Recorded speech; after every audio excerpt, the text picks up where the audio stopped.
수족구라는 전염병이 어린이집 다니기 시작할 때 많이 돌고 그때 이제 힘들어하는 부모님들이 많거든요. 아이 고사리 같은 손에 막 물집 잡히고 입속에도 물집 잡히고 열나고 그래서 아이가 먹지도 못하고 막 울고 막 이런 거를 부모가 봐요. 당연히 어린이집도 못 보내죠. 그렇죠. 근데 이런 수족구의 상황에서 부모는 시를 쓴 거예요. 제가 쓴 거거든요. 아. 사실 넌 별로 안 무서워. 수족구에 대한 얘기거든요. 그 병에 대한. 수족구 무서운데 넌 별로 안 무서워. 진짜 무서운 건 뭘까요?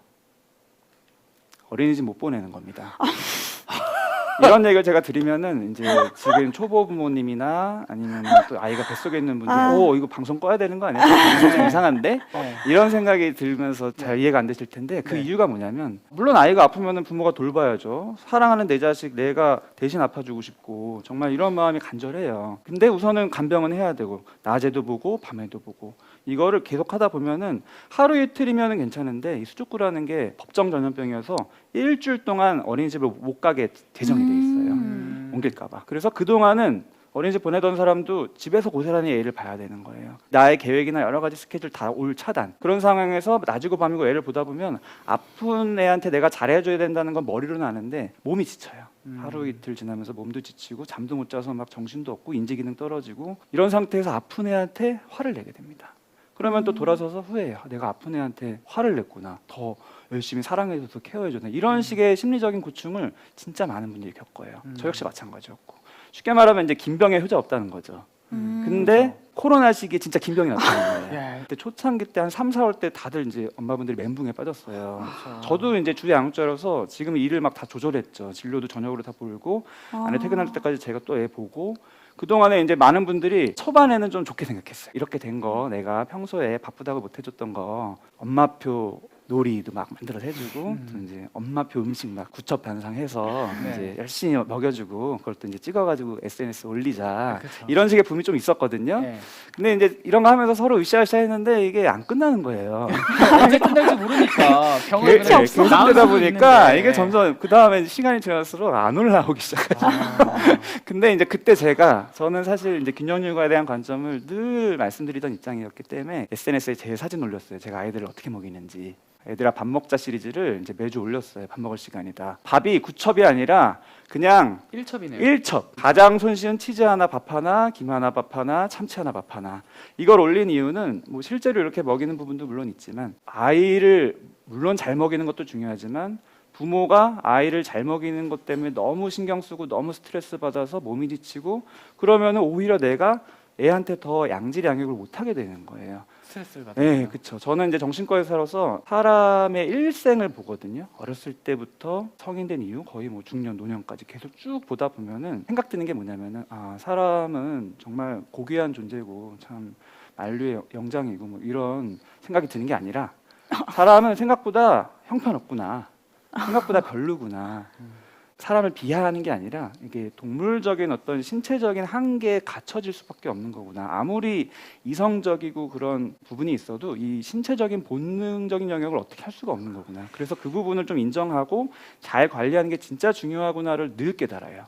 그래서 부모도 마찬가지죠. 이제 아이가 뱃속에 들어오자마자 이제 경험하셨을 텐데 부담돼요. 엄청 맞아요. 부담돼요. 엄청 부담됩니다. 그 이유는 내가 어떤 사람인지 뻔히 아는데 지금까지 내가 살던 사람으로 살면 안 되는 거예요. 왜 웃었어요? 좀 리액션이 좀 가시네. 너무 공감돼서. 근데 이 부담을 가지고 이때부터 이제 시작을 하는 거죠. 그래서 막 태교하고 막 이것저것 안 하던 거 하잖아요. 하던 거 안 하고 그런 식으로 이제 준비해가지고 아이가 딱 나오면은 너무 이게 열정이 가득하죠. 내가 정말 우리 아이 내 모든 사랑을 다해서 잘 키우겠다. 뱃속에 있을 때 결심하시는 것들이 제일 흔한 게 나는 우리 아이한테 화를 한 번도 안 낼 거다. 근데 이런 결심하실수록 위험해요, 사실.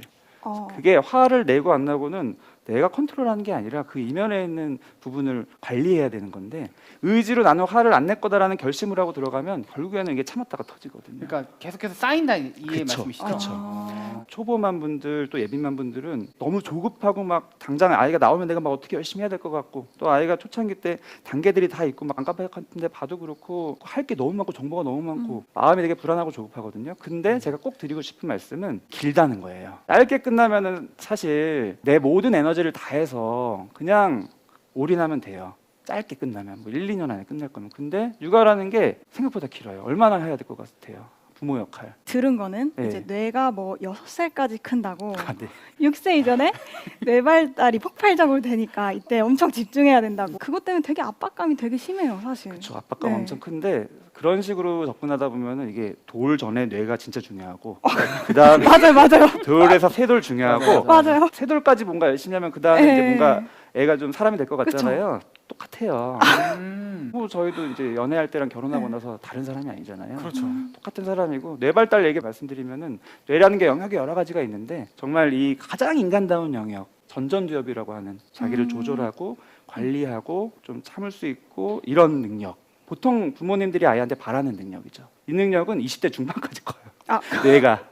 그래서 청소년도 아직 몸은 성인이어도 성인하고 같은 기준으로 바라보면 안 되는 그런 것들이 있는데 이게 너무 아기가 어렸을 때부터 훈육을 내가 어떻게 막 이거 잘해야지 아이가 그 단계가 될 것 같은 압박감이 너무 드는 거예요.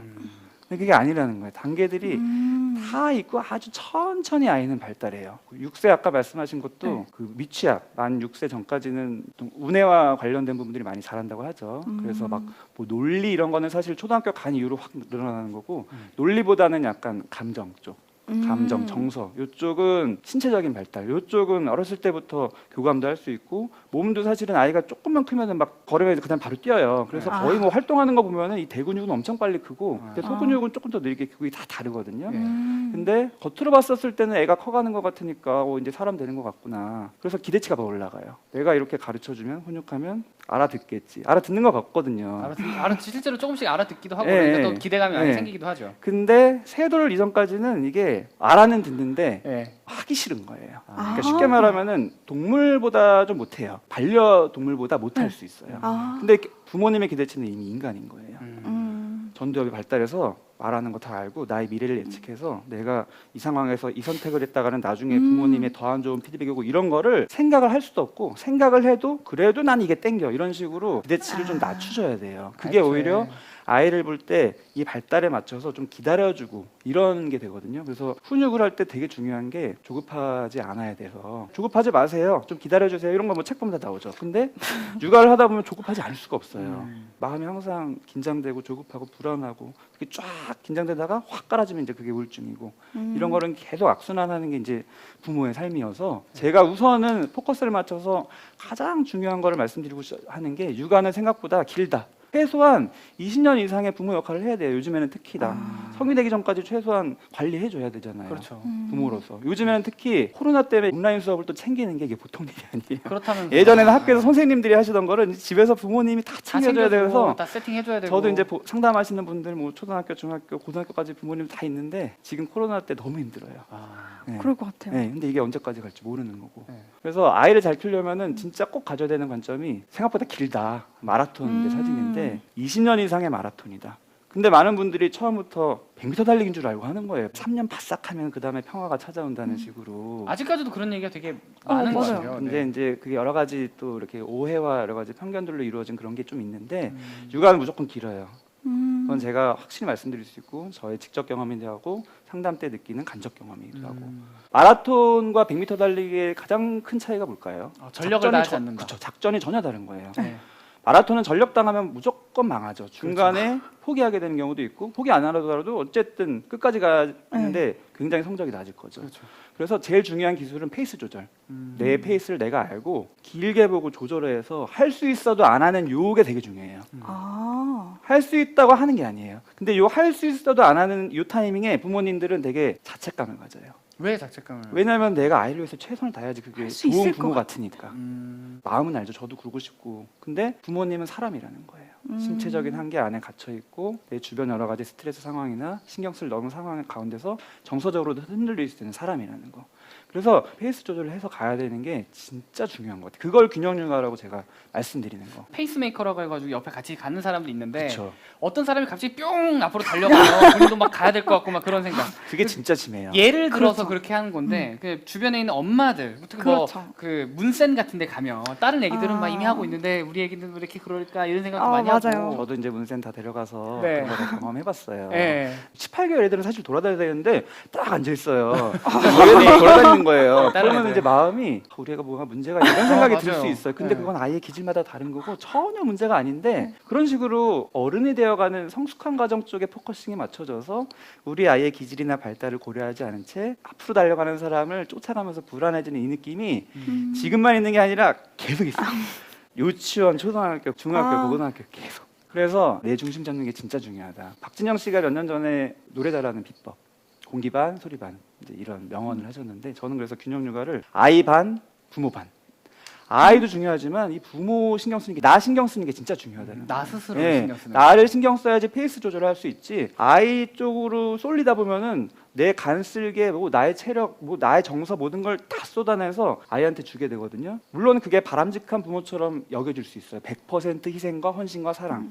근데 사람이 생각보다 그렇게 훌륭하지가 않아서 나의 무의식 안에서는 불만이 쌓여요. 우선 아이를 키우면서 없어지는 게 많잖아요. 엄마분들은 특히 이제 이름부터 없어지고 뭐 아무도 날 안 챙겨주고 남편도 날 보다가 갑자기 애만 보고 그런 게 쌓이다 보면 막 불만이 쌓이다가 갑자기 이런 게 나도 모르게 이제 엉뚱하게 훈육하다가 터질 수 있어요. 나는 이렇게까지 했는데 너는 왜 요 말을 안 듣냐. 네. 근데 부모님이 소리를 지르면 안 되는 거 머리로 알고 아무리 안 된다고 말해도 네. 소리가 나올 수 있어요. 아. 그거는 내가 사람이라서. 그래서 이거를 단계적으로 잘 봐서 나는 왜 지금 화가 조절이 안 되고 소리를 지르게 될까. 그 자책하라는 게 아니라 예. 다 이유가 있는 거예요. 저희는 성인이 됐고 처음에 결혼하고 아이를 키우기 시작할 때를 생각해 보면은 자신감이 좀 있었거든요. 그래도 나는 아이를 좀 키울 만하다. 부모 역할 잘하고 싶다. 그런 생각 때문에 시작했는데 이게 아이를 키우다 보니까 아이가 어릴 때부터 시작부터 못 자요. 우선 출산하자마자 산후조리원에서 저도 계속 있었는데 2주 동안 못 자요. 밤에도 맞아요. 수유하고 낮에도 맞아요. 수유하고. 맞아요. 나오면 계속 못 자죠. 그래서 뭐 네. 백일의 기적 이런 데까지 못 자는데 그럼 그 이후에 잘 자냐? 못 자요. 계속 못 못 자요. 근데 사람이 계속 못 제일 자요. 중요한 거 정신적으로 심리적으로 관리할 때 이 사람이 지금 마음 상태가 어떨지를 예측하고 관리하는 가장 중요한 지표 2개 중에 하나가 잠이에요.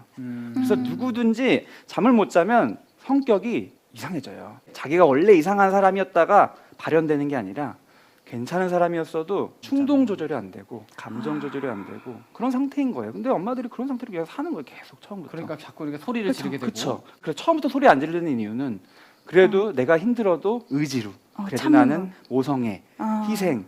근데 한계가 있다는 거죠. 마라톤이라서. 그 한계는 언젠가는 찾아와요. 사람에 따라 다른 거예요. 신체적인 한계를 잘 관리해야 돼서 잠이 진짜 중요하고 그다음에 먹는 거거든요. 제가 아까 말씀 안 드린 게. 근데 애 태어나자마자 애는 2시간에 한 번씩 먹는데 나는 하루에 그쵸. 한 끼도 먹기가 힘든 거예요. 맞아요. 그러니까 제대로 못 먹는 게 그냥 대충 때우는데 맞아요. 대충 먹는데 살이 쪄요.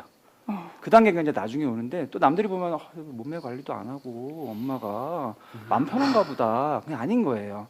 마음이 진짜 힘들고 불규칙적으로 어쩔 수 없이 먹고 빡빡한 삶을 살고 잠을 못 자는 게 누적되면 살이 팍팍 쪄요. 또 스트레스 받고. 그래서 부모가 자기를 관리하는 게 균형 육아에서 진짜 중요해요. 그래야지 육아서대로 내가 아는 대로 훈육을 할 수가 있는 거예요.